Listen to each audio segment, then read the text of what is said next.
자, 이번 시간에는 2주차 두 번째 과정을 체크를 해보도록 하겠습니다. 자, 이번에 그릴 도면을 먼저 한번 그림상으로 한번 체크해 보겠습니다. 자, 이번에 그릴 부분은 아래쪽에 있는 1번 형상에 대해서 작업을 진행할 건데요. 자, 1번 형상을 우리가 어떻게 작업을 할지에 대한 부분을 한번 체크를 해 봐야 됩니다. 자, 그래서 얘에 대한 작업 순서를 대략적으로 한번 그림을 그리면은, 저 같은 경우는 먼저 바닥에, 자, 우리 지난 시간에 했던 바닥에다가 사각형을 그린 다음에 이 사각형을 요만큼 먼저 돌출을 시킬 겁니다. 두 번째는 사각형 윗부분에다가 또 다른 사각형, 사각형 위에다가 또 다른 사각형을 만들어서 그 사각형만큼만 이렇게 돌출 형상으로 사각형을 또 하나 만들 거고요.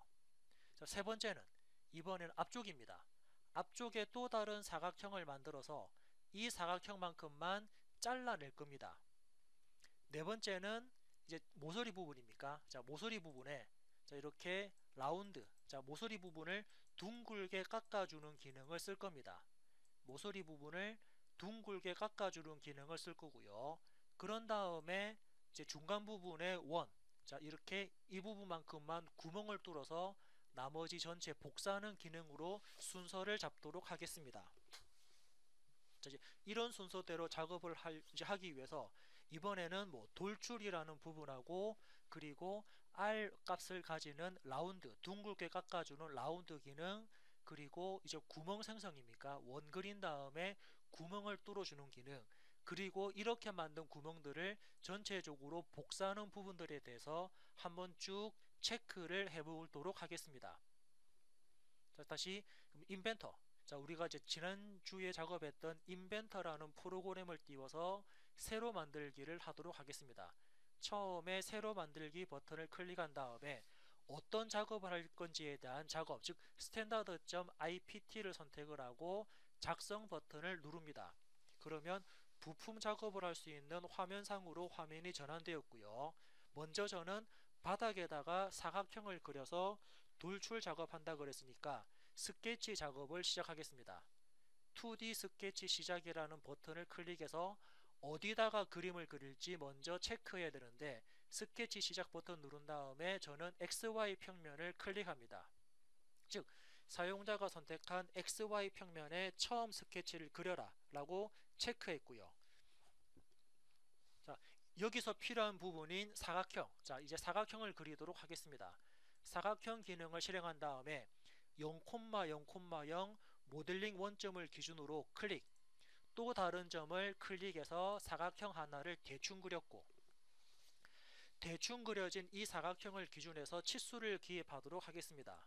자, 먼저 사각형에 대한 가로 길이를 입력할까요? 자, 왼쪽 선을 클릭하고, 그리고 오른쪽 선을 클릭하고 숫자가 들어갈 위치를 클릭해서 사각형이 만들어질 위치를 체크합니다. 이때 가로 길이 값을 입력합니다. 자, 사각형 하나가 완성되었고요. 이번에는 화면을 좀 줄여가지고 좀 축소시킨 다음에 이 사각형에 대한 세로 길이를 마찬가지로 입력하도록 하겠습니다. 그래서 세로 길이는 위쪽 선을 클릭하고 아래쪽 선을 클릭하고 그에 따라서 숫자가 들어갈 위치를 찍은 다음에 이 사각형에 대해서 세로 길이 값을 이렇게 입력하도록 하겠습니다. 자, 세로 길이까지 입력을 했다 그러면 이제 얘네들에 대해서 이제 스케치를 작업했고 치수 기입까지 끝났습니다. 스케치 작업과 치수 기입까지 끝났으면은 우리는 스케치를 마무리하고 돌출 작업을 진행토록 할 겁니다. 자, 그래서 스케치 마무리 버튼을 클릭한 다음에 자, 화면을 그죠? 축소 좀 시키고 이동시키고 휠 마우스와 시프트 키를 눌러서 화면을 이렇게 전환시킨 다음에 이 형상에 대해서 먼저 돌출, 익스트루드 작업을 실행합니다. 그러면은 현재 프로파일은 하나만 존재하기 때문에 자동으로 익스트루드가 실행되었고요. 두 번째는 기본값 방향인지 반전 방향인지 돌출 방향을 선택할 수 있는데 지금은 기본값 위쪽으로 작업을 하도록 하겠습니다. 세 번째 높이를 입력하는데 높이 값은 여기서 봤을 때 저는 처음에 12만큼, 자, 12만큼 먼저 높이를 올리도록 하겠습니다. 그래서 돌출 높이 12를 입력하고 OK 버튼을 누르게 되면은, 자, OK 버튼 누른 다음에 여기 꼭지점 클릭할까요? 그러면은 모델링 형상이 하나 완성된 모습을 볼 수가 있습니다. 이번에 두 번째는 위쪽에다가 또 다른 사각형을 그려서 그 형상을 뽑아내도록 하겠습니다. 2D 스케치 시작 버튼을 이용해서 윗면을 그림을 그릴 윗면을 선택합니다. 그리고 같은 방법으로 사각형입니까? 사각형 도구를 이용해서 첫 번째 대략적인 점을 클릭하고 두 번째 대략점인 점을 클릭해서 사각형 하나를 대략적으로 작업했고 이 사각형에 대해서 치수를 입력하도록 하겠습니다. 자, 사각형에 대한 전체 가로 길이 값을 입력합니다. 그리고 사각형에 대한 전체 가로 길이를 입력하다 보니까 사각형이 한쪽으로 치우쳐졌거든요. 그럼 이번에는 도면상에는 나와 있지 않지만 60이라는 값밖에 없지만 이번에는 이 사각형에 대한 위치 치수를 봐야 됩니다. 그래서 위치 치수는 예를 들어서 왼쪽 선부터 왼쪽 모서리까지 이 두 개 사이의 거리 값을 우리는 계산을 해가지고 넣을 수가 있습니다. 즉 무슨 말이냐면은 이 치수는 전체 사각형 가로 길이가 136이었고요. 그리고 중간에 60이라는 치수가 있기 때문에 양쪽 나누기 2를 했을 때 이 사각형에 대한 간격값을 조정할 수가 있습니다. 이 부분은 사용자가 직접 계산을 해서 입력을 하셔도 되지만 우리가 3차원 CAD에서는 자동으로 파라메트릭 변수값들도 같이 확인하기 때문에 사칙 연산값이 입력됩니다. 예를 들어서 갈로 열고 전체 가로 길이가 136인데 마이너스 중간에 60을 빼고 갈로 닫게 합니다. 그리고 양쪽 두 군데 위치를 해야 되니까 나누기 2라는 사칙 연산값을 입력하고 엔터를 누르면 별도의 값을 계산하지 않고 자동 계산된 값들을 입력하면서 스케치가 완성되었고요. 이게 완성되었다 그러면 스케치 마무리를 하도록 하겠습니다. 스케치 마무리를 해서 다시 3차원 작업으로 진행을 할 겁니다. 스케치 마무리한 상태에서 조금 전에 했던 돌출 작업을 클릭하면은 여기서도 물어보죠. 처음에 프로파일 선택이라 그래서 어떤 영역을 3차원으로 만들지 프로파일 영역을 선택하는데 조금 전에 작업했던 사각형 안쪽 영역을 선택합니다. 두 번째, 방향은 기본값 방향 위로 뽑을 건지 반전 방향 밑으로 내릴 건지 사용자가 선택할 수 있는데 지금은 위쪽 방향으로 뽑았고요. 그때 거리 값은 얼마를 줄 거냐면은 전체가 16, 전체 높이가 16이죠. 전체가 16인데 우리가 처음에 12만큼 올렸으니까 나머지 만큼만 올릴 겁니다. 그래서 나머지 값을 4를 입력을 하고요. 그리고 형상은 기존 형상에서 결합하는 형상으로 작업할 겁니다. 그래서 결합 버튼을 클릭한 다음에 확인 누르면 두 번째 형상이 작업이 되었습니다. 자, 이번에는 세 번째 형상 작업을 하도록 할게요. 세 번째 형상은 형상 앞부분에다가 또 다른 그림을 그릴 겁니다. 그래서 다시 또 다른 그림에 대한 치수를 보니까 사각형 형상 앞쪽이죠. 앞쪽 부분에 앞쪽 부분에는 거리가 48이고 높이가 4라는 사각형을 하나 그릴 겁니다. 그래서 앞부분에다가 또 다른 스케치를 할 겁니다. 2D 스케치 시작 버튼 이온을 이용해서 앞쪽 면을 선택하고요. 그림을 그릴 앞면을 클릭합니다. 그리고 선택된 앞면을 기준해 가지고 사용자는 또 다른 스케치를 하나 그리도록 하겠습니다. 스케치 할 건데 대략적인 지점을 클릭하고 또 다른 대략적인 지점을 클릭해서 사각형 하나를 대충 그린 다음에 이 사각형에 대해서 치수를 입력하도록 할 겁니다. 자, 그러면은 조금 전에 보신 것처럼 사각형의 전체 가로 길이를 입력합니다. 왼쪽 선부터 오른쪽 선까지 치수를 입력하는데 그때 치수를 지금과 같이 입력을 했고요. 이번에는 사각형에 대한 높이 치수를 입력합니다. 아래쪽 선부터 위쪽 선까지 사각형의 높이 치수를 입력합니다. 자, 이렇게 되면은 사각형이 완성된 것처럼 보이지만 실질적으로는 사각형에 대한 크기 치수만 있지 아직까지 위치와 관련되는 치수가 없습니다. 그래서 위치 관련되는 부분은 앞전에서 작업한 거랑 비슷하게 어떻게 왼쪽 모서리부터 클릭 왼쪽 선까지에 대한 이 거리값 도면상에는 주어지지 않았지만 우리는 정확하게 설계 데이터를 뽑아내려면은 이런 숫자들까지도 같이 고려해서 입력을 해야 됩니다. 그래서 이 두 부분에 대한 거리값을 입력할 겁니다. 자, 이때 조금 전에도 전체에 대한 계산값을 입력을 했듯이 여기도 계산값을 입력하겠습니다. 즉 괄로 열고 전체 사각형에 대한 거리는 136입니다. 마이너스 중간에 사각형만큼만 빠졌으니까 48로 빼고요. 괄로 닫고 양쪽 두 군데가 있으니까 나누기 2를 하도록 하겠습니다. 자, 엔터를 누르면은 자동 계산된 값이 스케치 부분에 입력이 되면서 스케치 부분을 우리가 활용을 할 수가 있습니다. 자, 작업을 다 했으면은 스케치 마무리 버튼을 클릭합니다. 자, 스케치 마무리 버튼을 클릭해서 방금 작업한 이 사각형만큼만 이번에는 돌출로 잘라낼 겁니다. 해서 돌출 기능을 실행합니다. 돌출 기능을 실행하신 다음에 먼저 물어보는 게 프로파일 선택입니까? 여기서 말하는 프로파일 선택은 돌출할 영역을 선택하는 부분입니다. 그래서 지금은 사각형 안쪽 부분을 클릭할 겁니다. 바깥쪽을 뽑을 게 아니고 안쪽 부분을 뽑을 거니까 사각형에 대한 속내부 안쪽 영역을 클릭합니다.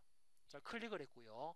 두 번째는 돌출 방향인데 지금은 이 사각형 영역을 결합하는 게 아니고 잘라낼 거기 때문에 기본값 방향 앞쪽이 아니고 반전 방향 뒤쪽으로 돌출 방향을 바꾸도록 하고요.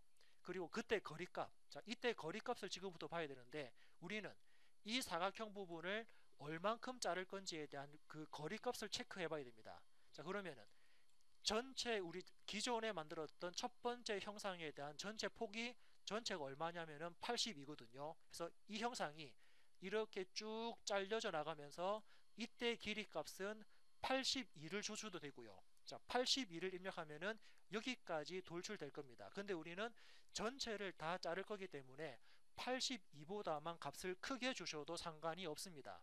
하지만 자, 지금처럼 처음부터 끝까지 모든 작업들을 다 내가 작업을 자를 거다라고 작업을 다 했을 경우에는 지금처럼 값을 이렇게 입력하셔도 되지만 자, 여기서는 어떤 옵션이 있냐면은 전체 관통이라는 옵션이 있습니다. 전체 관통을 클릭하게 되면은 사용자가 별도의 값을 지정하지 않아도 전체 관통이면은 처음부터 끝까지 다 돌출되어라, 무한대 돌출되어라 라는 그런 뜻이거든요. 그래서 이때는 전체를 다 만들 거면은 굳이 거리값을 입력하는 게 아니고 전체 관통을 클릭했을 때 처음부터 끝까지 완전히 다 돌출에 대한 범위를 잡아주는 그런 개념이고요. 네 번째 부울적 보겠습니다. 자, 결합이라는 부분은 처음 형상에서 지금 형상을 결합할 거다. 하나로 합치는 부분이 결합이라는 부분이고 잘라내기는 지금 형상을 처음 형상 기준에서 빼버린다, 잘라낸다라는 그런 개념이기 때문에 지금은 잘라내기로 체크를 하시고 확인 버튼을 누르도록 하겠습니다.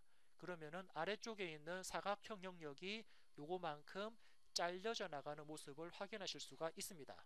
자, 지금처럼 이렇게 화면을 회전시켜 가지고 우리가 어떤 작업을 하는지에 대한 결과도 중간중간 체크를 하면서 작업하면은 좀 더 효율적인 부분이 작업을 하실 수가 있고요.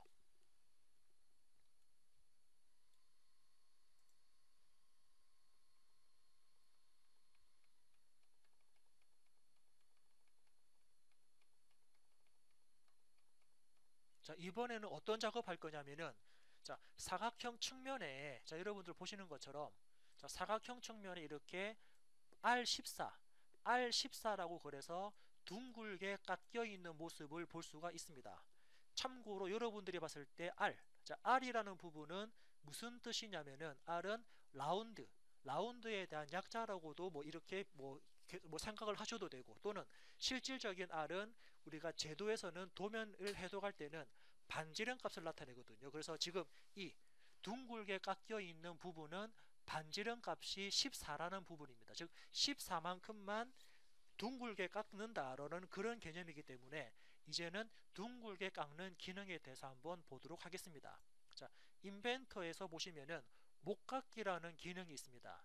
이 목깎기라는 기능이 사용자가 선택한 날카로운 모서리를 둥글게 깎아주는 그런 기능입니다. 자, 그래서 목깎기를 실행합니다. 자, 목깎기를 실행하니까 처음 물어보는 게 모서리거든요. 그래서 모서리 부분을 사용자가 선택하는데 즉 둥글게 깎을 모서리를 선택합니다. 그래서 여기 모서리, 자 사용자는 여기 모서리와 그리고 여기 모서리와 그리고 여기 모서리 그리고 안쪽에 보이는 이 모서리, 즉 네 군데 모서리를 선택을 했고 그에 따라서 반지름 값을 입력합니다. 반지름은 도면에 나오는 14만큼만 내가 라운드 처리하겠다. 반지름 값을 둥글게 깎겠다 라고 해서 14만큼 이렇게 입력을 하셨고 이 상태에서 확인 버튼을 누르면 선택한 날카로운 모서리를 둥글게 깎아주는 기능까지 한번 체크를 했습니다.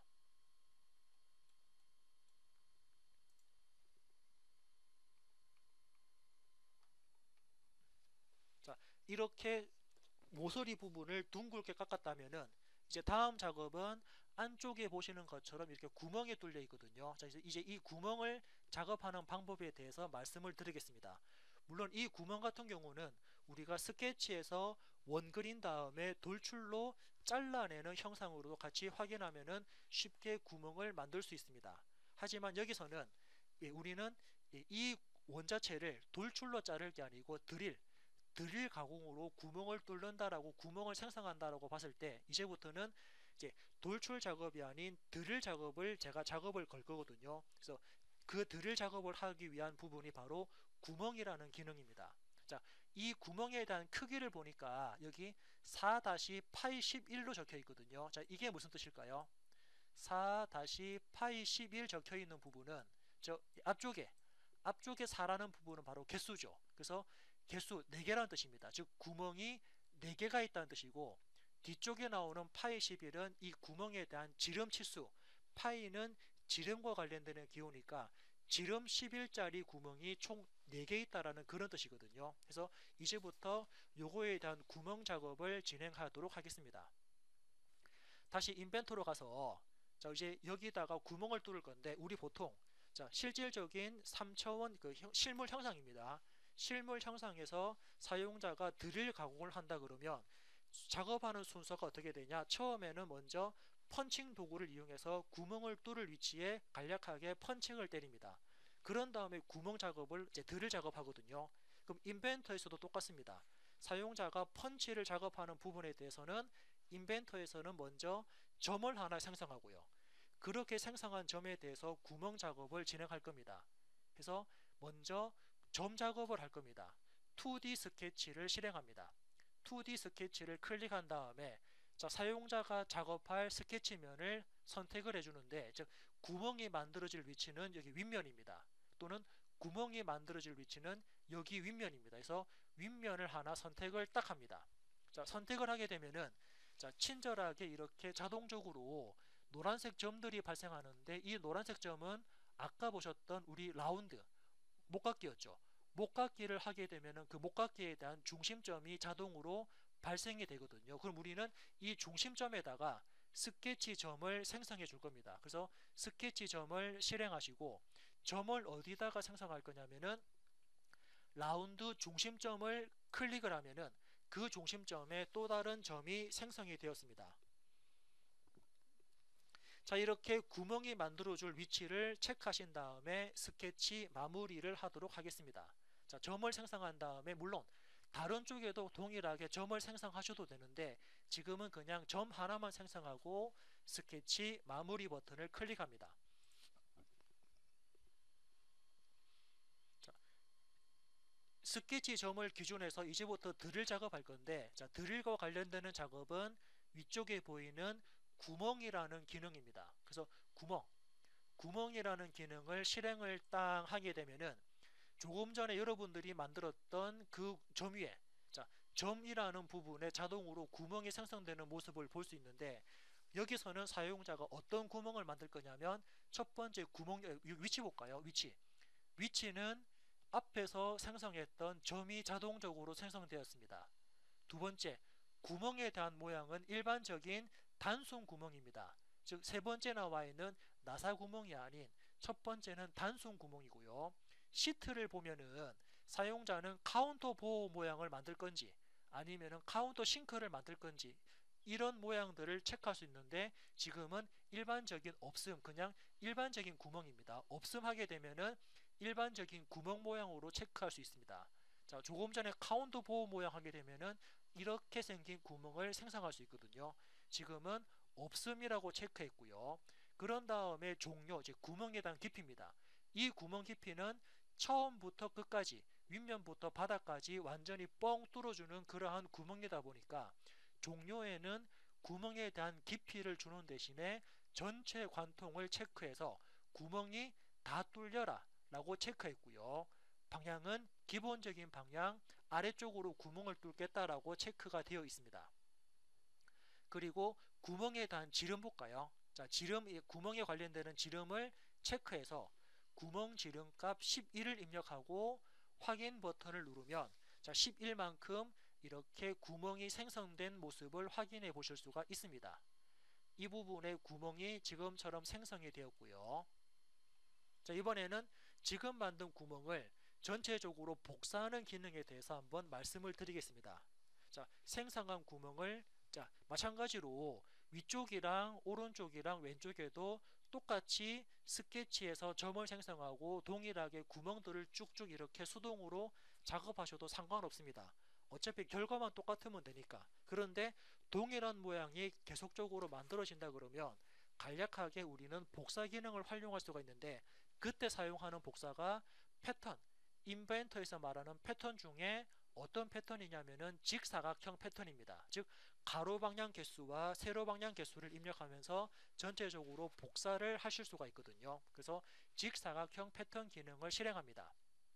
자, 패턴 기능 실행하니까 먼저 물어보는 게 피처입니다. 자, 여기서 말하는 피처는 어떤 형상을 복사할 건지 복사시킬 형상을 선택하는 게 피처인데 우리가 조금 전에 만들었던 이 구멍이었나요? 자, 구멍을 선택하셔가지고 선택한 구멍을 복사해도 되고요.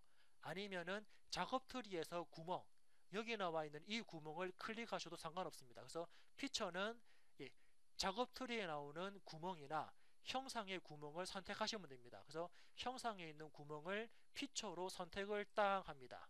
그럼 피처로 선택됐고요.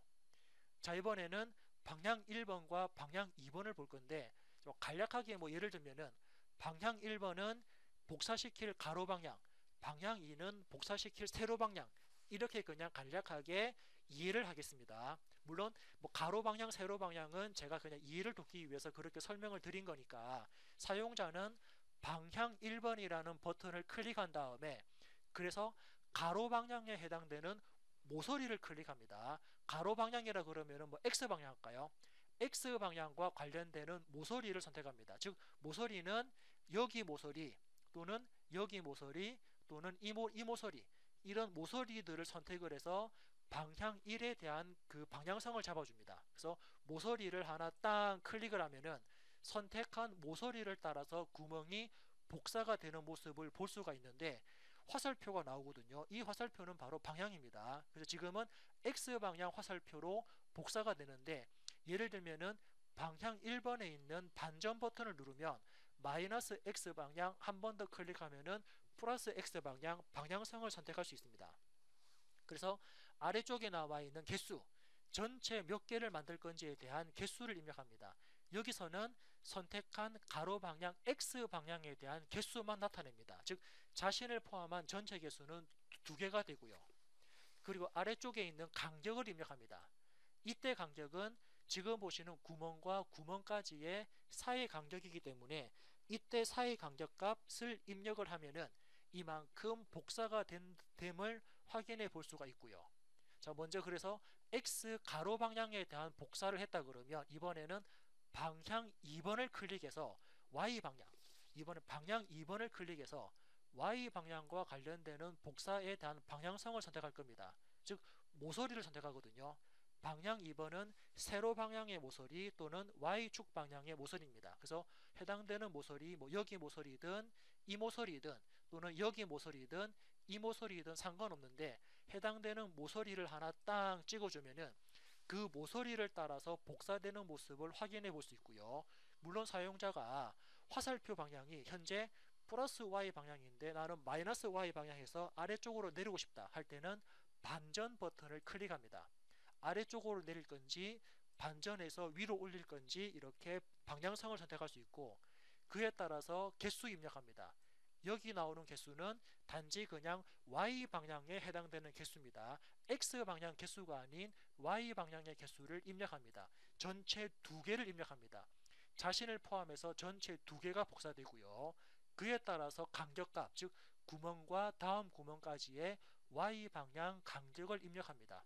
이때 간격값을 도면을 참고해서 간격을 입력해 주면은 이렇게 도면 작업이 형상이 완성되는 모습을 볼 수 있고, 미리 보기 형태에서 이 모양이 맞다 그러면 마지막에 확인 버튼 눌러서 형상 작업을 이렇게 진행을 합니다. 자, 여러분들이 봤을 때 이 형상 작업이 맞다라고 했을 경우에는 이제 마지막으로 이 형상을 사용자가 제대로 그렸는지 또는 치수를 올바르게 넣었는지에 대한 전반적인 형태를 한번 체크를 할 건데, 그때 체크를 하는 부분 중에 좀 손쉽게 볼 수 있는 부분이 이 형상에 대한 재질을 입력해서 물성치 값을 보는 부분이 있거든요. 즉 요놈에 대한 질량을 체크해 볼 겁니다. 자, 그러면 질량 체크하는 부분은 왼쪽에 있는 작업 트리에서 제일 위에 보시면은 부품이라는 글자가 있습니다. 뒤에 숫자는 아마 뭐 그 각 개인들마다 숫자는 다르게 표시가 되지만 앞쪽에 있는 부품이라는 글자가 있으니까 부품이라는 글자 위에서 마우스 오른쪽 버튼 I Properties 값을 선택합니다. 그럼 지금과 같은 I Properties 창이 떴을 때 오른쪽에 있는 물리적이라는 탭을 클릭하시면은 위쪽에 재질을 입력할 수 있는 창이 뜨거든요. 그래서 사용자는 이 모델을 어떤 재질로 만들었는지에 대한 먼저 재질을 입력해 줘야 됩니다. 그래서 재질 부분을 선택한 다음에 이 재질은 여러분들이 뭐 철이라든지 또는 뭐 티타늄이라든지 또는 다른 쪽 재질을 이렇게 선택적으로 입력할 수 있거든요. 그런데 여기서 저는 알루미늄, 저는 알루미늄 6061이라는 재질을 입력을 했다라고 적용했다라고 했을 때 이 모델에 대한 물성치 값 중에 질량을 보니까 0.354kg가 나왔습니다. 그리고 면적은 현재 보시는 이 값에 대한 면적값이 나왔고 최적은 이렇게 나왔습니다.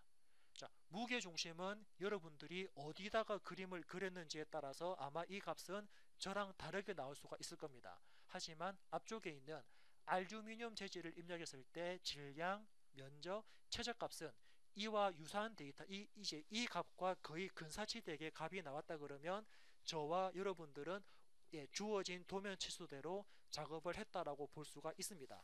자, 이렇게 해서 데이터 값까지 확인하신 다음에 첫 번째 나오는 1번 형상이었죠. 1번 형상에 대한 모델링 작업을 한번 마무리를 했습니다. 자, 작업을 다 하신 분들은 이 형상을 인벤터 형상을 꼭 저장을 시켜가지고 나중에 조립을 하기 위한 형상으로 같이 활용을 하도록 하겠습니다.